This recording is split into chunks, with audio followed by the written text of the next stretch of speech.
Today I want to talk about, I kind of started going that way last week, and then I realized I couldn't go any further unless I addressed this. We read in the New Testament alone, I believe it's over 70 times, the word or concept of judgment, a judgment that will come. And I want to talk about this because I realize that people who have been in the church, who've studied here for a long time, they may have some insight and from previous teachings, but there are a lot of people out there that get this confused, and I see this many times with what people are discussing, whether it's in a question format or in forums where it's just like, no, we need to clear this up. So that's what we're going to do. We're going to talk about the judgment seat of Christ today, and to distinguish between the judgment seat of Christ and the white throne judgment. So first, let's just talk about these two things. At the judgment seat of Christ, which we read about in 2 Corinthians 5 and in Romans 14, there are other places where it is alluded to, but those are the two passages specifically where it mentions this. It is important to understand what this means. The judgment seat of Christ is a place where believers will be judged. The white throne judgment will be where non-believers are judged. But let me talk about this because this is where confusion sets in. The judgment seat of Christ will not be a place. It is not where sin is dealt with. Sin and salvation are not the topic there. For anyone who has trusted Christ and has believed, has faithed in Him, sin and salvation has already been dealt with. Now, I want to leave that statement for a minute because there'll be people that are going to get confused and say, are you preaching once saved, always saved? And I'm not. But let me come back to that. So the judgment seat of Christ is where believers will stand. It says we will all stand and give account. And this is what I want to talk about today. Perhaps in another message, I will talk about the white throne judgment because that pertains to non-believers. But why this is important is because I often think Christians in general, either they forget or they are not taught. This is something that we should be mindful of, that should be on our mind a lot. This is why Romans 14, Paul starts down the pathway of saying, why do you judge your brother? Why do you hold your brother at naught? And he goes on there to talk about, don't be preoccupied with judging your fellow man or fellow woman. And this happened everywhere, not just to those recipients of the Romans letter, but it happened literally anywhere that the gospel was preached. In the early days where you had a vast majority of early converts being Jews. And I want you to imagine the confusion. If your whole life you were taught to adhere to the ceremonial laws, the laws that pertain to your daily living, the way you eat, the way you worship, if that's how you were born and raised, and if you weren't hearing the gospel from the Apostle Paul, say you were hearing it from somebody else with less understanding, you might end up thinking that what this new faith is Christ plus Judaism equals thus and so. And this is what was happening in a lot of places. So you had people who, this is why he talks about why do you judge one, what one eats or what one doesn't eat. He says this several times, Romans, Galatians, over and over again, because we could definitely understand that some of the converts, those that had maybe kept the ceremonial law their whole life, which is to not eat any unclean thing. Now here are believers commingled who are eating things that in their previous commitment, in their previous understanding, they were not to eat. They were viewed as unclean. But we know from the New Testament, even Peter was reluctant to eat certain things, and the voice that speaks to him says, all things are clean. You can eat it all. It's all clean. So it's important for us to understand there would have been people judging each other that would bring about spiritual pride. Well, I don't eat that, and look at that guy over there, he's eating that, and look at that woman over there, she either has her head uncovered or it's covered, or so you can see there would be a lot of confusion in the early church. And what Paul was dealing with in Romans 14 specifically there is essentially saying not what Jesus was saying in Matthew 7. In Matthew 7, Jesus says, "Judge not, don't judge, because the same measuring stick with which you judge somebody, that's how you will be judged." That's not what's being said by Paul in Romans 14. What he's saying is essentially, you are treading on something that belongs to Christ when you begin to judge a brother. Only one will have a say. Now, we can flap our jaws, and by the way, Paul was dealing with this in his day. We still are dealing with this today because people, Christian people, do something strange when they read the Bible. It either doesn't apply to them, or it's something that was instructions just for those people, but not for us. But the fact of the matter is, the fact that the Apostle Paul had to address this, tells you that there was something of a problem, because if you look in most of the writings, of his writings, it's a problem. And what he's saying there in Romans 14 is, you are essentially treading on the office of Christ. Don't you know we will all stand and give account? So the minute you start judging another, whether it's that person in weakness that is uncertain about what they should eat, whether they're allowed to eat or drink, or whether you start judging somebody because they're taking liberties with certain things. But this is why Paul says elsewhere, I believe it's in Colossians, when he says, whatever you do, do it unto the Lord. You're not doing it to your fellow man in this particular way. You're doing it unto the Lord. So there are two concepts that have to be understood. This judgment seat of Christ, there is only one judge. And that one judge has been given full authority. Now, what will we be judged on? And what will we give account on? And here is one of the most challenging messages, because I'm sure people will hear what I'm saying, and because it's so difficult to explain in crystal clear form, there will be people who will think, well, maybe she's talking about works. So let me be clear from the beginning.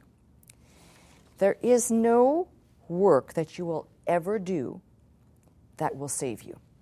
There are people out there that think if they go and do enough good deeds, if they save enough animals and walk elderly people across the crosswalk, or whatever it is that you think is a good deed, that enough of those will get you in. But if you have that mindset, you're basically saying the sacrifice of Christ counts for nothing. He paid it all. Now, distinguish between, and I've said this before, it took me a long time to crystallize this for me. I had to look at somebody else's writing and understanding to really grab hold of this. And it's a concept that most people get wrong. I'm sorry to say it like this.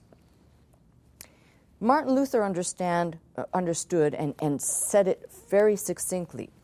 Works, good works, will come. Good works come through the believer after the person they've trusted Christ, they are now saved, they are in Him, they're trusting Him. The Holy Spirit has come, and as I was speaking last week about the Greek word arabon, which is a deposit, like the coat check ticket, until you're ready to turn the whole thing in, where you get back your coat in exchange for the ticket, right? So here we have a clear concept. The important part of this is that good works will flow from the inside out of the believer. And they are not me thinking, I will go and do, because this will count for something on the scale to equalize my bad and my negative. It doesn't work like that. Otherwise, you're just talking about a pagan mindset of Janus weighing the scales, the version of justice, if you will. So good works will come, but they are the expression of God flowing through the believer, not the believer saying, I will go, I'm going to do this. This is something that I'm going to tell you the vast majority of Christian people I have spoken with, not over the course of 15 years, but over the course of 25, think that still getting out there and doing works that they want to do, good works. I'm not saying that doing a good deed is bad, but they have a Jamesian mindset after reading James, which is where most of the church world starts, to go out and do, because the mindset is, well, faith without works, but there is a missing piece right there. So this judgment seat, where we will all stand and give account, each one for him or herself. Let me first say this, and this is why I address my Catholic listeners. For God's sake, this is not something to be mean or to be cruel. You are going to stand before your Maker without your priest, without your pastor, without your minister, without your deacon, without your elder, without your husband, without your wife, without your children, without your pets. You will stand alone, and you alone will give account. Do you understand that? Because why I'm saying that may be a jaw-dropping shock to some people that say, well, it should translate into here and now you have one mediator, Jesus Christ. No man, no woman. I'm sorry, it is not biblical. There is no biblical justification for anything but your personal relationship with Jesus Christ, not with Mary, not with the apostles, not with anybody else in the Bible. Your relationship with God himself. That's it, because you will stand by yourself before God. And I pity the person who, after I've just said this, says, I've gone to confession my whole life. I've looked to my pastor. I've looked to my priest. Well, friend, this is what I've been saying for 15 years. My calling is to get you to build your relationship with God, to understand his word and what he wants of you. Top of the list, he wants you to trust him and take him at his word. So, the important thing is to understand no one is going to be representing you there. So what exactly happens if my sin is not dealt with there? The Bible says that at the moment that I first believed, that was dealt with. The moment I first trusted Christ, my sin and salvation have been dealt with. In the Bible, if you want to go old or new, in the Old Testament, Psalm 103 says that my sins have been removed as far as the east is from the west. And that's his doing. He took it upon himself. You want it from Isaiah, the Lord laid upon him the iniquity of us all paid for. You want it from the New Testament? It can keep going. The point is that's not what's being dealt with. So what is being dealt with? What will we be looking at, or what will we be talking about or discussing? And really, it won't be a discussion. It will be essentially everything that your whole life represents from the time you came to the faith until the time you left this earth. This is why there are parables in this Bible. For example, the 1-talent man and the 10-talent man, they will stand and they will give account separately, but they will give account of their stewardship. This is what, you remember in that passage when it says, give account of thy stewardship? That's what's going to be addressed there. The wise and the foolish of those virgins, that will be addressed there. The sheep and the goat, the wheat and the tares. Now, when I say that, again, I'm using concepts. As I said, this is not a place to judge sin and salvation. It's a place to judge what you did, essentially, with the information that you received. And I know how difficult this is to hear, because there's something in our mind that goes, ooh, I coil back from that. But it's time for us to take a little reality check. You know, I could sit here today and try and make this as palatable as possible, sugarcoat it so that people are not going, oh my God. And I'll give you a perfect case in point so you can understand what a sensitive soul, what's going to be going through the sensitive soul's mind.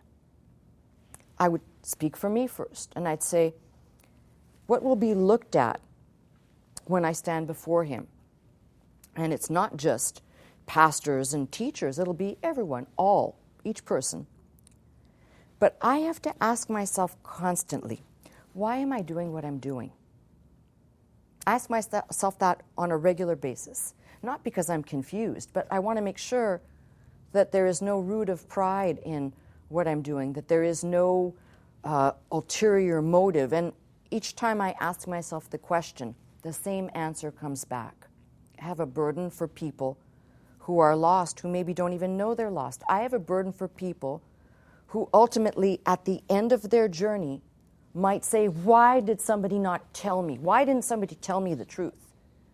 So I realize that I am the person, and there are other people like me, few, but there are other people like me who will just put the truth out there, regardless of how popular or how embraced or how appreciated or how despised it is. But this judgment seat will be an account of your stewardship. So I want you to think of certain words that will be reoccurring themes for this judgment seat of Christ. One of them is rewards. You know how many times you read the Bible, especially in the New Testament, but there are Old Testament references about rewards for the faithful, rewards to the believer. Hebrews 11, he that cometh to him must believe that he is God and that he is the rewarder of those that diligently seek him. You read in other places like Matthew 6 where it says, when you do your alms, when you give money, when you give of your time, when you do anything, you do it in secret. Why? So your heavenly Father can reward you. He sees in secret, he will reward you openly. Now, let's take that statement, reward you openly. People have fought over this. What does this mean?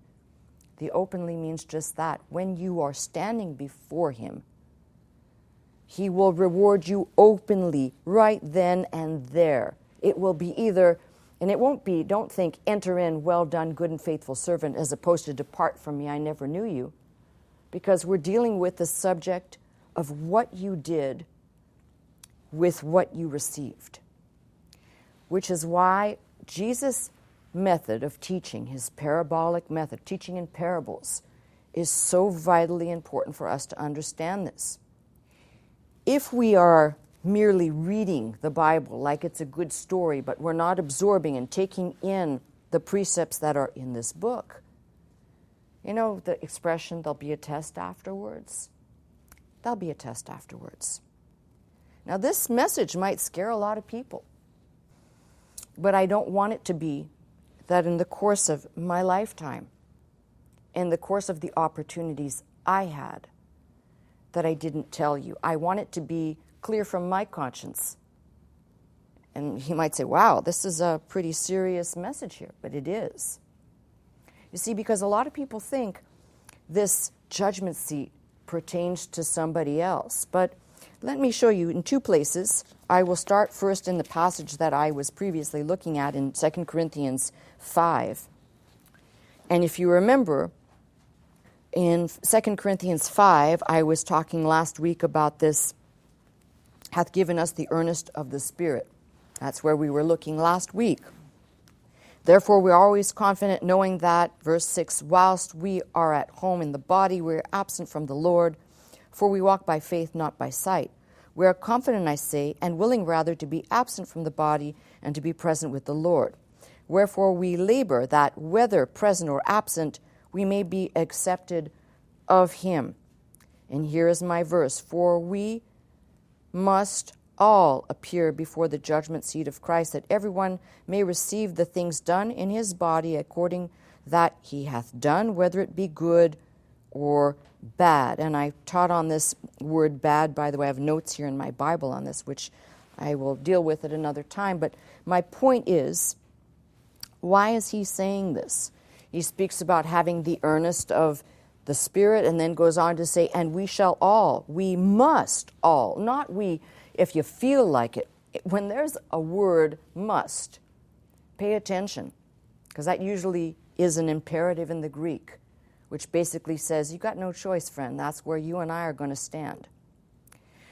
If you read it from Romans 14, Romans 14 is exactly what I was describing about judging one another. You know, he says, whether we eat, let not him that eateth despise him that eateth not. Let him which eateth not judge him that eateth, for God hath received him. This is another area where people tend to really booger this up big time. It's not your business to be my fruit inspector, and it's not mine to be yours. You work out your salvation. It's between you and God. Now, having said that, how many in this room, show of hands, know someone that sits in judgment of you, whether it's your faith, what you do, how you live your life? Yeah, okay, that's almost all the room, almost. So just keep in mind one thing. Not only does Jesus say, don't judge. Interesting, though, that Paul says, essentially, who art thou that thou judgest another man's servant? To his own master he standeth or falleth. Yea, he shall be holden up, for God is able to make him stand. One man esteemeth one day above another, another esteemeth every day alike. Let every man be fully persuaded in his own mind. Read down there, getting by verse 10, when he says, but why dost thou judge thy brother, or why dost thou set it not thy brother? For we shall all stand before the judgment seat of Christ. And here we've got a kind of, I'd call it a muddled quotation from Isaiah. As I live, saith the Lord, every knee shall bow to me, every tongue shall confess to God. So then every one of us shall give account of himself to God. Now you've got this in two places. So we need to understand a few things. Out of Romans, that passage is clearly saying, do not tread on the job of the judge. And this is hard for human nature because that is our nature. Our nature is we are born experts on everything, not born to criticize, born to comment, born to tell other people what they are not doing right, which is why Jesus said, before you start talking, friend, first book of Scott here, you might want to look at your own issues, the beam and the mote. So out of 2 Corinthians, we have something else. So don't think they're being addressed the same way. Out of Romans, he's saying, there's one judge, don't tread on his work. Here, we are essentially being given some comfort that God has given us the deposit. In fact, if you go back to the previous 4th chapter where it talks about all the diverse things that may befall the believer, yet God has placed this deposit in us, which is the comfort by which we can say, we're going to make it through, we're going to make it all the way through until the end. Now, we will stand and give account. I think for the Corinthians, they had a lot of behavioral issues that were grafted on, either from paganistic traditions or those that had become Christians but brought in their own version of traditions. So the instructions here basically are letting us know, for the Corinthians specifically, you're going to stand, but it's going to apply to all of us. All are going to stand. But remember, these are the people that kicked around the Spirit as if it was a light switch. You could flip it on and off. These are people that had blatant disregard for order in the church. So there's a lot of issues, but the one that really needs to be highlighted is what exactly then, first let's say for the Corinthians, what would it mean for those to stand and give account? Well, they came to the faith, and now what did they do with their stewardship? A lot of people think, for example, that giving money, which I don't talk about a lot, but giving money should never be talked about in the church because it's something that only corrupt people do. No, friends. And anybody who thinks that has not spent any time reading the 66 books of the Bible, because giving is intrinsic to Christianity. In fact, it's inescapable both in Judaism, done in a different way, and within Christianity. So important is it that when Jesus is talking about in Matthew 6, giving, fasting, prayer, he says, all these things, don't make them into a spectacle. Don't make them into a show. You do them. It is essentially your stewardship. Don't make a show out of it. Your Heavenly Father will reward you accordingly. And many times over, in fact, I had to write these down because you know me, I'm not a Proverbs person. Proverbs 11:18, the wicked worketh a deceitful work, but him that soweth righteousness shall be a sure reward.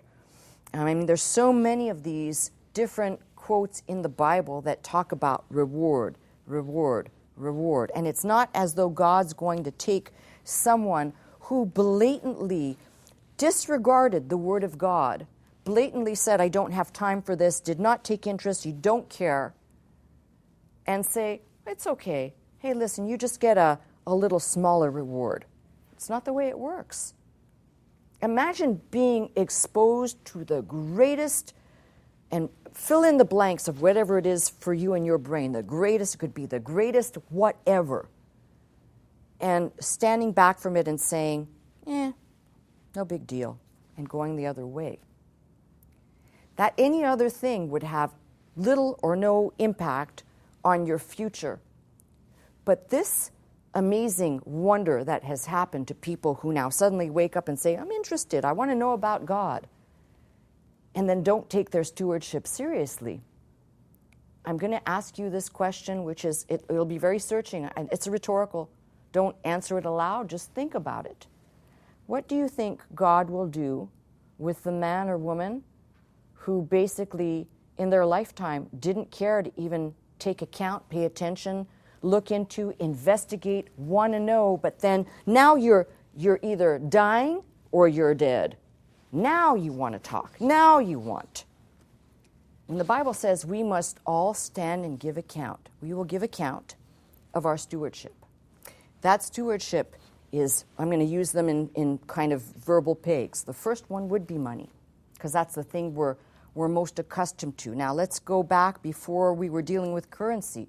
In an agrarian society, it would have been your things, the tangible things, your animals, your food, the things that you've accumulated. But here, and we go into the New Testament, you find Paul saying on the first day of the week, let him or anyone lay aside what God has prospered. There is your stewardship. So we've got money. We've got stewardship as in your use of time. Now, I'm laying all this out here because this is no different than many of the things I've said over 15 years or much of the teaching that you've heard for 40 years from this ministry. It's really important to understand stewardship translates into your time, which is why Paul said, redeeming the time. Why? Because the days are evil. What does that mean, to redeem the time? It means to make good use of it. Now, I'm not going to come into your home and tell you, you're wasting time doing stupid things and mindless things. Sometimes, I've said this before, especially for those people who spend most of their time in labors of whatever you want to describe, it's good to have time where I've called it mindless time. Mindless time can be time to sit down and read a book, not the good book, a book, watch a movie. Everybody needs that, if you want to call it mindless entertainment or a distraction, a diversion, but that's not your whole day. That can't be your whole day. Can you think about what it would be like if every day you had an opportunity to change somebody's life in the most subtle ways, not in the what do they call that? There used to be a program, Hidden Millionaires, where they come out and they change people's lives by taking some poor person, surprising them, and making them into a millionaire. Not like that. But imagine if you could change and influence people's lives every day. One of my closest friends, who I'm going to say is a believer in her own way, and I love and respect her desire, still hunger that's there, but not quite opened up to discipline, to learn. But something as simple as a quote that I shared, now it's being attributed to me, but I did say it was attributed to a very wise person that said, don't doubt in the dark what God showed you in the light. That's now hanging on somebody's wall because they took that word and reflected on it and said, yeah, I see what my life has become. I'm just looking at the darkness instead of remembering what I know to be true. Something so small that changed somebody's life in literally 30 seconds or less. Because now somebody's looking at that statement, which could be a reminder for that person to start exercising faith instead of looking at the things that bring fear and confusion. Do you understand what I'm saying when I say you can do that? You can actually influence people without being a chapter and verse. I'm going to beat you over the head with the Bible until you're really ready. No. But you can change and influence people's lives just like that. And I could go on and give a whole host of illustrations and examples, but I think they're not needed. You yourself know. Not everybody has good oratory skills, but everybody that has a mouth, that has the ability to speak and to communicate. Maybe you don't. Maybe you only can sign language. You can still offer someone encouragement in these very uncertain and discouraging times. So when I say stewardship of time, that's right in there. Stewardship of time isn't just I volunteer, I work for the Lord, I'm working in the ministry. Stewardship of your time can be something as simple and difficult as either teaching your children in the home or simply being a parent to your children with understanding that even that is part of your stewardship. Not just because you had a child, therefore you got to take care of. That's part of your stewardship. The gift of life that God gave you, it's now your responsibility until that child is old enough legally to be on its own to take care of it. That's your stewardship. I could keep going on this. To your husband or your wife, there's another stewardship. Especially to those people who are wrestling with their marriage commitments. Their stewardship for you. I'm not condemning people who have failed marriages. Things in life happen. But that's still part of a stewardship. It's still part of a commitment that you made before God. So all of these things become stewardship. Money, time, and I can keep going down the list, but I'm trying to say to you, these are the things we will give account. The other thing I think I mentioned at the beginning, this judgment is universal. It means all believers without exception. So it's important to treat the knowledge you receive in the now as stewardship. It's important. It matters. It's going to matter. In comparison to people at different stages, say, take a person like the Apostle Paul. I imagine, if you think about it, for hundreds of years, people have read the writing of the Apostle Paul. And here's a man who, while he was alive, they sought to kill him. They had to let him over a balcony in a basket. He had to be smuggled around. He was imprisoned. He was rejected. He was treated really bad by people that should have been saying, wow, thanks, Paul. Thanks for making the difficult trek, and thanks for coming here, and thanks for encouraging us. Instead, he says, all Asia's forsaken me. Only Luke is with me. What type of rewards do you think that man is going to receive? To me, it's unimaginable. But I would never dare to put myself looking at my, and I call it that. This is not false humility. It's a paltry commitment when I juxtapose the Apostle Paul. But God is saying, I'm not to look on other people. I'm to look at myself. This is the problem of when we start to judge other people. We invest a lot of time in looking at, in nitpicking, and deciding, and criticizing. But the reality is God says, you better work on yourself first. Because when I come around and I judge you, my judgment towards your understanding of what I liked or disliked or what I expected of you is going to come into question. It's a very somber wake-up call for people that think the church is nothing but an amusement park or a place to park your kids when you don't feel like watching them, okay? So the reason why I'm doing this in this very serious way is this is a serious subject. And there's no way to get people to understand. I really want to make sure that I'm making myself clear. So we've talked about the different bullet points here. And then what exactly is this judgment seat? So from the Greek, the word is Bema. And Bema was not so much a throne, if you will, but a platform, a raised platform, where if you go to the Olympics in antiquity, you would find their judge, referee, umpire, whoever was judging the sports, would be on this bema and essentially would declare who is the winner. And those winners, those in whatever field, whatever place, would step up in close proximity to the bema to receive their crown. And so it's important that we also understand Paul uses all these really brilliant analogies.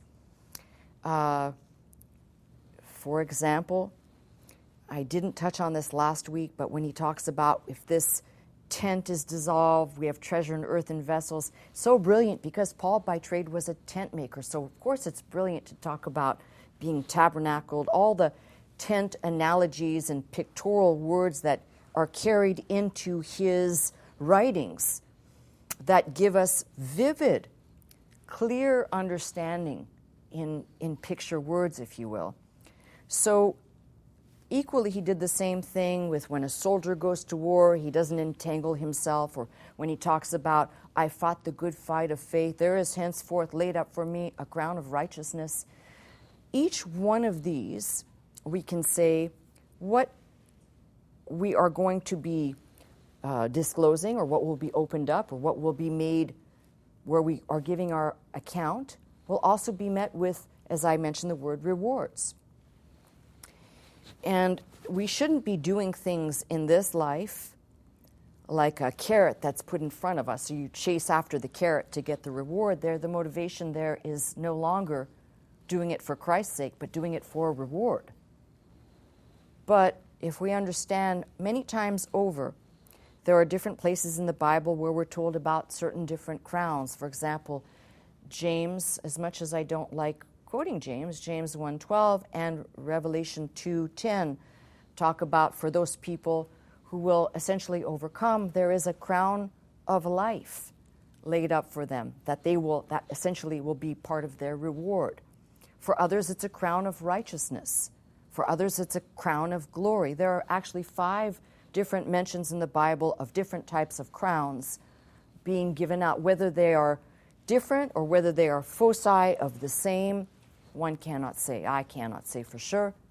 But I can tell you this. There's much proof, if you keep reading through all of the books. Why does John write, to him that overcomes? To him that overcomes, this is what he will get. To him who overcomes, this is what he will get. So there is a sense that within this reward is also the understanding of what is expected of us. For example, we talk about temptation. These are all difficult. And they're difficult because they're all things we each, every single one of us. And you are a liar and deceive yourself if you say you don't wrestle with this. It's human nature. That's your Adam nature. That's my Adam nature to deal with this. Temptation. And temptation is not just about sex, friends. Temptation can be temptation to alcohol. It could be temptation for food. It could be temptation to lie. It could be, there's 1,000 areas of temptation. God knows our frame, which is why the scripture says there is no temptation known to man or such as common to man, that God essentially didn't provide the way of escape for that circumstance. He's given you the fire exit if you'll use it. Most of us don't. So we succumb. Now, as I said, God knows our frame, and I'm not saying because we sin and we have grace, we should sin all the more. That's not what's being said. It's the age-old problem that Paul cried out O wretched man that I am, who shall deliver me from the body of this death? I want to do certain things, but I find myself not doing certain things, and the things I don't want to do, I find myself doing. This is what Paul said. Quite a conundrum, but guess what? It's the human conundrum. We all grapple with it in one way or one dimension or another. Having this knowledge, and this is an important point, having this knowledge of what I just said is like having the awareness that we will all grapple with something. We will all wrestle. Some of us will give way. Some of us will overcome. God doesn't say because you succumb to temptation, because you gave way, somehow God says, well, you're a loser and I'm done with you. He knows our frame. He knows between his knowledge of us and the devil's knowledge of our weakness. There is a good battle for the soul, which I've said, this is what the church is about. It is a battle for your soul. And most people don't see it like that. They just see it as, it's church, it's Sunday. I'd rather be home watching reruns of an old, boring, grainy football game than displace my great self and listen for something that actually might put my life on a different course and spare me from the uncertainties that if you're not sure, I can't be sure for you. My faith can't do it for you. My faith is for me. My faith works for me. Your faith works for you. You have to faith and do the work of trusting God yourself. I can't do that for you. So, back to the rewards then. Let's talk about these a little bit, because this is, as I said, it's another one of these in a dimension in my series, which is important. Why? Because it proves to you something. These rewards will be handed out, and there's a great debate among scholars. Some people say it will be after the rapture. Some people say it will be before the millennium. Some people say it will be after the millennium. It doesn't matter. For the purpose of what I'm saying, it doesn't matter for one reason. It matters that it eventually will happen. That's the most important thing I can tell you today.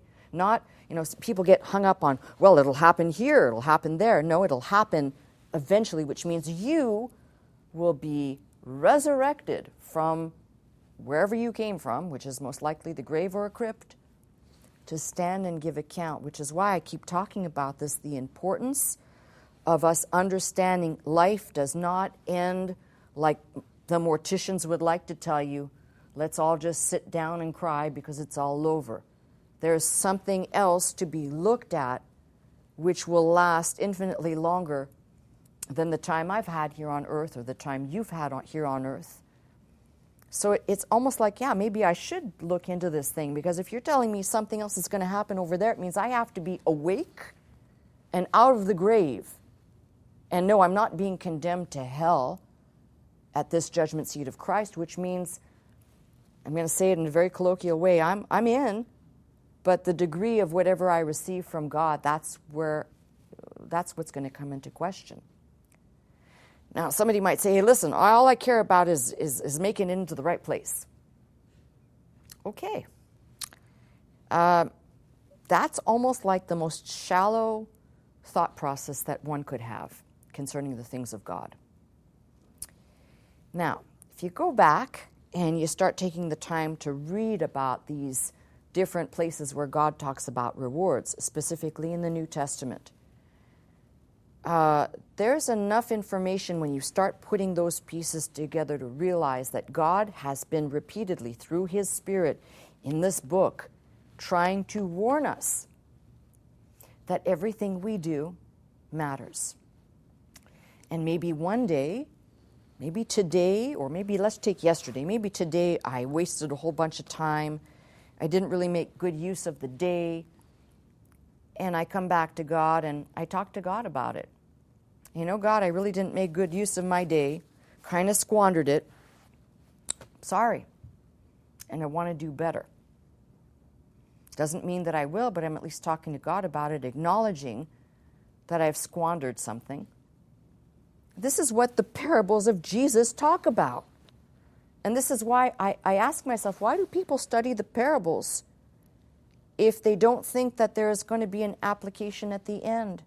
Why even study any of this. When Jesus talks about the parable of the sower and then says ultimately there's these different types of soil, and one that's actually going to yield one out of four is going to yield fruit, some 30, some 60, and in some cases, one of the versions 90 or 100-fold, which says some people will be incredibly fruitful to God, other people a little less, and other people not so much. So I want to make sure that we all understand this is not the place where sin is being judged. It's not the place where God says, okay, that door for hell and that door for heaven. That judgment seat is the place of basically giving an account, an assessment of what you did with what you received from Him since you believed in your lifetime. So what should we take away from this? And what should we really be looking at and trying to figure out? Well, the first thing I want you to know is that probably everybody in the sound of my voice, including me, has messed this up pretty bad. Does that make you feel better? I see a lot of people look a lot less shocked in front of me. We all messed it up. There isn't somebody who's done it perfectly and you're just a mess up. We've all messed it up. It's almost like if people can take this message and say, I need to really think about this. I need to understand a little bit more. And maybe do a little bit more digging to understand what God expects of me when it says we must all stand and give account. He did not expect me to work miracles. I mean, if He gave me that gift, I'm sure I would. He didn't give me things and say, I want you to go and do something that's so impossible. But the things that He gave me are very simple. And the first one begins with the gift of faith. That gift of faith which can keep growing as long as I stay in the Word, to try and better understand and better come to know Him. So why wouldn't we take the time? And why wouldn't we, in the now, start reflecting on this? That's not to say, and I don't want anybody misinterpreting what I've said here in the last hour. That is not to say that somehow, if you want to go out and enjoy a leisurely walk, that God's going to frown on you and say, well, that was a waste of time. Or you want to kick up your feet and watch TV. There are some people in the olden days that would say, oh, you can't do that. That's a sin. That's a sin. That's a sin. Everything was a sin. No, there's something called balance. And the balance that we have for the believer. You put God first, He takes care of the rest. And God is wanting your heart to be towards Him. But I'd say this, God is also, knowing our frame, knows, and especially in this day and age, how distracted are we with 1,000 different avenues to be distracted, whether it's on social media, whether it's the TV, whatever it is we choose. The distractions are abundant. Now, I'm not saying that any of those are bad. I'm simply saying it's the balance that standing before Him and giving an account, it won't be this narcissistic, self-serving, self-pride, ego-driven, I did whatever I did because I did it, because that's not going to fly with Him. But rather, I know that I probably didn't exercise my stewardship. This is me talking, as good as I could have. And the question that I would have you ask yourself, it's one just to ponder, to reflect on. You know, evangelists would have a field day with this. You know, their famous question is, if you died today, you know, what they tend to do and guilt you into something. I'm asking you to just sit down later today or sometime this week and be honest with yourself. You don't have to talk to anybody else about it except yourself. And if you're really honest with yourself, you'll come to the same conclusion that most people will come to. I haven't done that good of a job. And you know what? I'm sure that I could do better, but right now the thing that I need the most from the Lord is guidance and direction from His Word to help me stay focused. And I'm not calling this works or productivity for the Lord. I'm talking about this as stewardship and commitment. Now, you know those folks that like to talk about, I told you I'd come back to money. You know those folks that like to talk about, and I hear them all the time, say, well, you know, I listen to so-and-so, but, you know, the problem is they're always talking about money, and they want money, and they're always asking for money. You have a problem that you may need to overcome, which is God is not interested and wait for it. Wait for me to finish the whole thing. God's not really interested in your money. God's interested in getting you 100%. He has you 100%. You exercise your stewardship over the money that He's let you have. See, everybody has this wrong. Well, are you focused on this? No. God's focused on something more important. But the behavior of the things that we deal with in our culture and society reflect. Spurgeon was the one that said, look at a man or a woman's checkbook, and I'll tell you where they're at. People who are essentially, and his intent was to say people who are not generous, who are stingy, who are cheap. And trust me, there are a lot of people out there in the world that think that will fly before God, that they somehow will brand that in a positive way as being frugal. But to the one who gave everything, do you really think that's going to fly? Or I've seen this many times, and I like this analogy because it really does show you how we miss the mark so badly on this. Have you ever been to a great party, a great dinner? You know, you're on your way there and you think, it'll be some, that cold chicken type, the stuff, it's like fake chicken that they serve you. And you get there, you're not only seated at a special table as a guest of honor, but what you're served is the finest meat, the finest fare, the finest of everything. You didn't expect that, but that's what you were served. And instead of going to see the host or the hostess and expressing incredible gratitude for what you've received, whatever it is, you just get up and you leave. That's how most people treat God. Lack of gratitude, lack of respect, lack of understanding at the cost. That's right, I said the cost. When the Bible says He sent His only begotten Son, He gave His life, laid down His life, that you and I might have life and more abundantly. Failure to acknowledge the cost makes some versions of Christianity nothing but cheap imitations of what God intended. And I've said to you before, if that doesn't sink home with you, God's not looking for imitation of anything. He's looking for the real, genuine article of faith. That is all that He wants. And when that faith comes, desire to grab hold, to understand, to draw closer, to get to know Him, the one you will spend eternity with, then it changes the whole mindset. And I'm hoping today, as somber and as serious as this is, that people will hear what I'm saying and say, you're right. Now, I started with me. So I'm not somewhere standing on a soapbox looking down at you all. I'm looking at me first. And if I'm able to say this, and as I said, not false humility, but a reality, I could have done much more. I could have done better. That's not me willing to do works. That's me willing to please Him. What does the Bible say? Without faith, it's impossible to please God. There's my starting point. So I'm going to start there, and I'm going to ask for increased faith and increased understanding in the things concerning Him, that when I do stand, because I will and so will you, the account that I give, albeit maybe a little bit faulty, maybe not the thing that I imagined, but minimally with understanding and with respect and with the awareness that unlike an earthly judge or any earthly person that can be deceived, why does Paul say in the end of Galatians, be not deceived, God is not to be mocked and will not be mocked, for whatever a man sows, that's what he's going to reap. Go back and reread some of those passages you're familiar with the eyes of the judgment seat of Christ, and recognize that we who get complacent are probably the worst.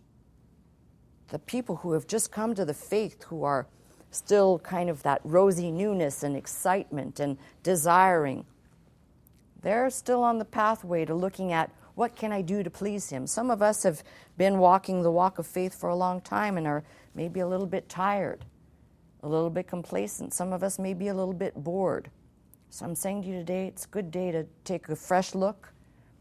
It's a good day to revisit some of these concepts And it's a good day to understand that God is not some cruel killjoy that says, don't ever have fun, don't ever have a moment for yourself. But whatever you do all things unto the Lord. And when you come to that mindset, you do indeed have the mind of Christ, which is the mindset standing before Him, full of faith, imperfectly, being able to give account. And it will be not perfect, but it will be with the intent and desire that wanted to please Him, as He is the only audience you and I need to be concerned with, not your brother or your sister and the ones that are busy doing all the inspecting and all the criticism. God will take care of them too. But right now, I'm asking you to take some time and reflect on what I've said, and hopefully you won't leave this message today going, okay, that's another Sunday in the books. Next, because this one does require reflection and meditation on what I've said, because it's pretty heavy. And if it's not heavy to you, it means nothing I've said has had any impact. And that's something that you should be concerned with. I am, if there's no impact. I am, because this concerns me in what I've said to you. So, when it says we must all stand, we will, and hopefully we will do so, full of faith, having trusted and having made it all the way there, knowing, as I said, not perfect, but Lord, this is my stewardship. I'm ready to give account. Whenever you are, I'm ready. Now, take this message today and please digest it, because it is important for every believer. And it's important for me as a pastor to say, I put this out there, as hard and as difficult as it is, and maybe even for some people, unpleasant and scary. I did my part in putting it out there. I'm not done about talking about this, because this and the other side of this, which is the white throne judgment, which also we'll need to talk about the wrath of God and the punishment that will be poured out on the earth, not on the church and not the believers, but we'll talk about that too. But right now, that's my message. I pray, and I earnestly pray this, that you will take what I've said today and reflect on it. Don't make this, as I said, another message and just move on. This is one that should affect your entire being and the rest of your life. I'm Pastor Melissa Scott, pastor of Faith Center, Glendale, California. I teach every Sunday morning at 11 a.m. If you'd like to attend services with us, simply call the 800 number, that is 800-338-3030, to join us. If you'd like to watch, listen, and learn 24 hours a day, simply log on to our website at www.pastormelissascott.com.